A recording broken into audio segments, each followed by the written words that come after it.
আহমদিয়া হাফিজিয়া মাদ্রাসা, মিফতাহুল জান্নাত দাখিল মাদ্রাসা প্রতিষ্ঠিত হয়েছে মরহুম হাফেজ রুহুল আমিন সাহেবের অক্লান্ত পরিশ্রমের উপর ভিত্তি করে।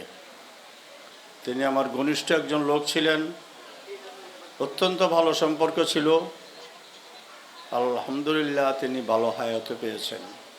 যে প্রতিষ্ঠানকে নিয়ে তিনি অপরিসীম কষ্ট করেছেন, শ্রম দিয়েছেন, প্রচেষ্টা চালিয়ে গেছেন নিষ্ঠার সাথে, আন্তরিকতার সাথে, ঐকান্তিকতার সাথে, সেই প্রতিষ্ঠানের বর্তমান অবস্থায় উন্নীত হওয়ার এবং একটা সুন্দর পরিবেশের অবস্থাটা তিনি দেখে যেতে পেরেছেন।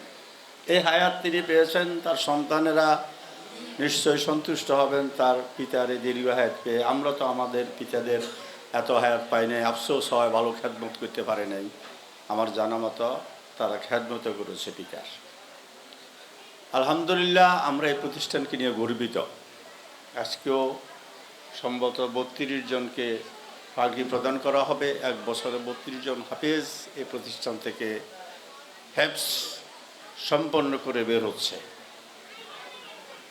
এটা আমাদের জন্য অত্যন্ত গৌরবের বিষয়, প্রতিষ্ঠানের জন্য অত্যন্ত কৃতিত্বের বিষয়। আমাদের এলাকাতে কোরআনের জ্ঞান বিতরণে এই প্রতিষ্ঠান যে অবদান রাখছে, ভবিষ্যতে আরও উন্নততর সেবা আরও বেশি বেশি অবদান রাখবে। তাদের লেখাপড়ার মান শৃঙ্খলা এখন যে পর্যায়ে আছে আমরা সন্তুষ্ট। আরও সুন্দর হবে, আরও মহিয়ান হবে প্রার্থনা করি। যারা হাফেজ হচ্ছেন তারা, আমি একটা কথাই বলে শেষ করি, যারা হাফেজ হচ্ছেন, হাফেজ হয়েছেন, সকলেই যেন আলেম হতে পারেন। এই প্রক্রিয়াটা এই মাদ্রাসার আছে এবং যারা অভিভাবক আছেন তাদেরকেও আমরা অনুরোধ করব, আহ্বান জানাবো। 30 পারা কোরআন হেফজ করা বিরাট বিষয়, আপনার সন্তানেরা সেটা অর্জন করেছে। আর এই যে 30 পারা কোরআনে কি কি বলা হয়েছে, কি কি আল্লাহ বলেছেন, কি কি করতে বলেছেন, কি কি করতে নিষেধ করেছেন, আমাদের প্রাত্যহিক জীবন, আমাদের সামাজিক জীবন, আমাদের সাংসারিক জীবন, আমাদের রাষ্ট্রীয় জীবনের সব কথাই 30 পারা কোরআনে একদম ক্লিয়ার বলে দেওয়া হয়েছে। কিন্তু 30 পারা মুখস্থ করলে তো ভিতরের কথাগুলো জানা যাবে না।